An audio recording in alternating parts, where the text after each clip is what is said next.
Hi booktube, I'm Debs. Welcome back to my channel. This is Raina Read Stuff. I am in the bookshop. It is chucking it down with rain and blowing a gale outside, and it's also Christmas Eve. Merry Christmas to all of you.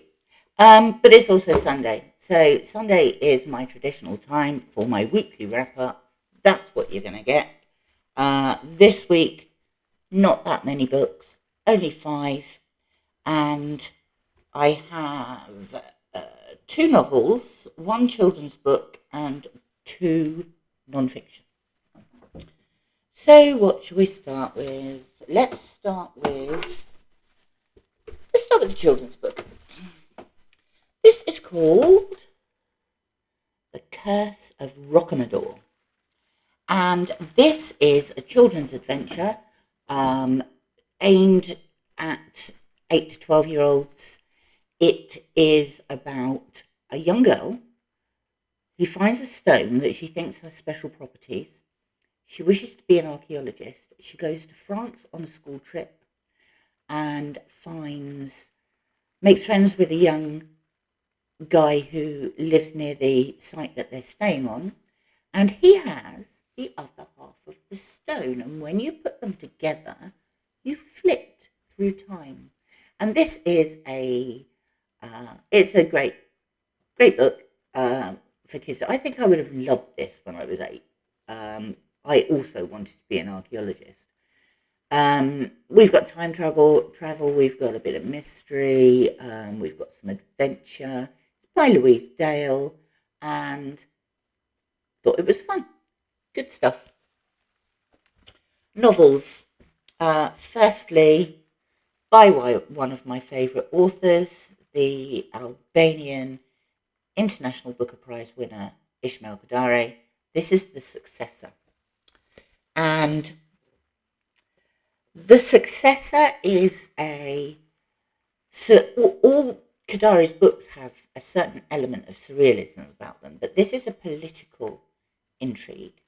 The Successor is the man destined eventually to lead the country, dies. Nobody particularly is sure whether he has been murdered or whether he committed suicide.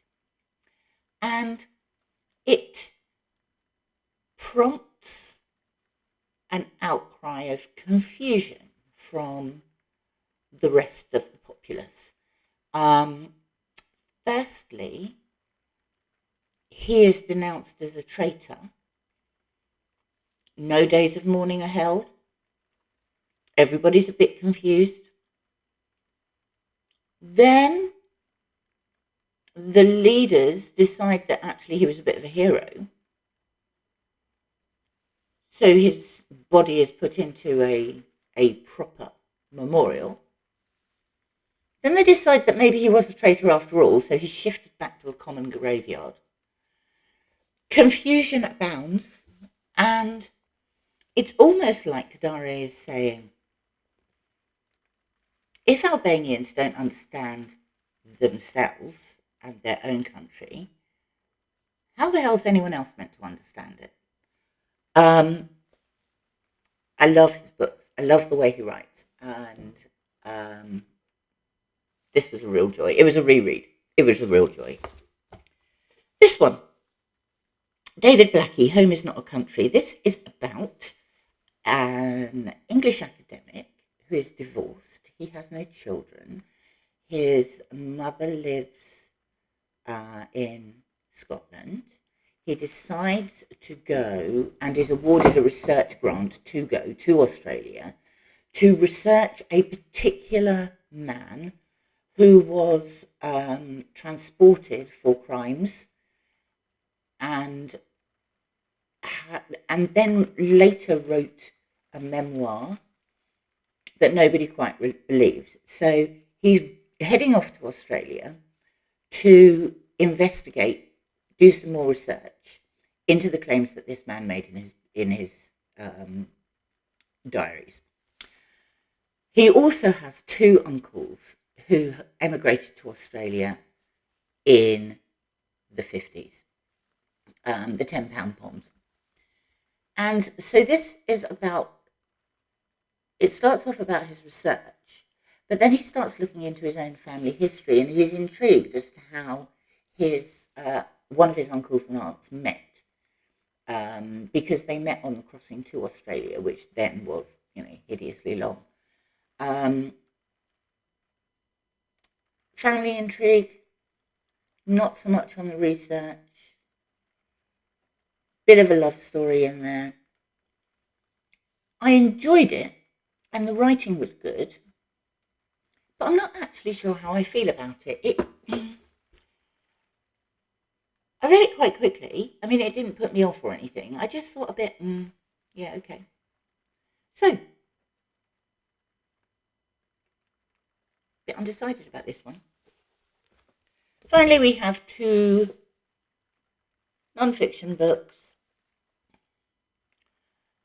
This is a graphic guide to political philosophy, and it covers very sparingly concepts throughout history.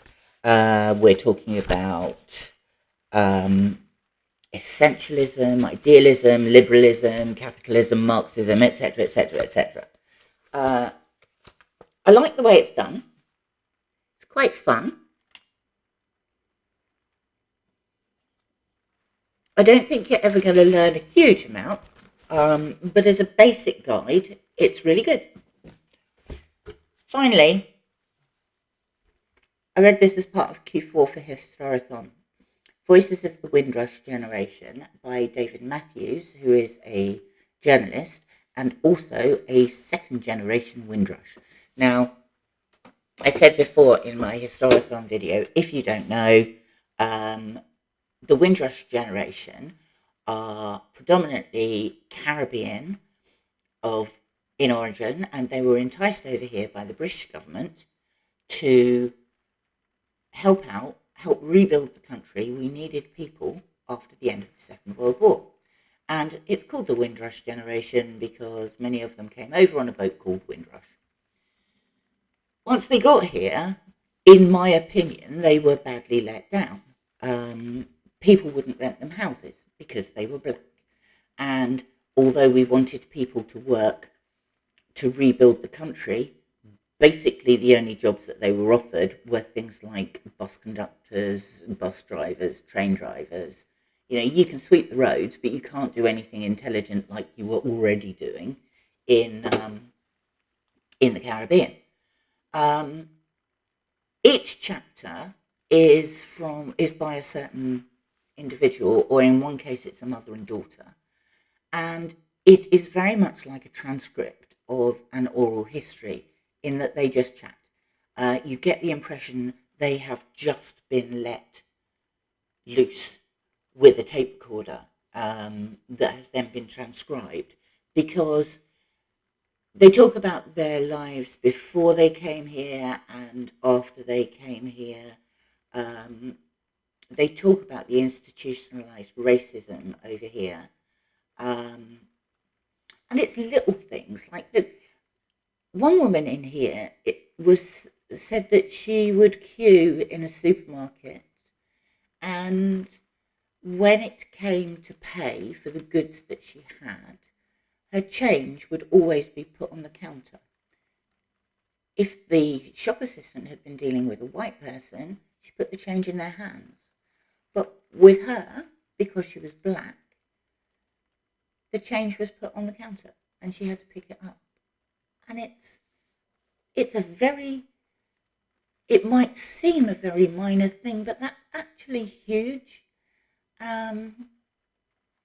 This book it's as vibrant as its cover is. It was really interesting, shaming, and in parts angry, but then you can understand that. I'd be angry too. I'd like to learn more. And this, I think, was a very good introduction. It was certainly a good book to read for Q4 of Historathon.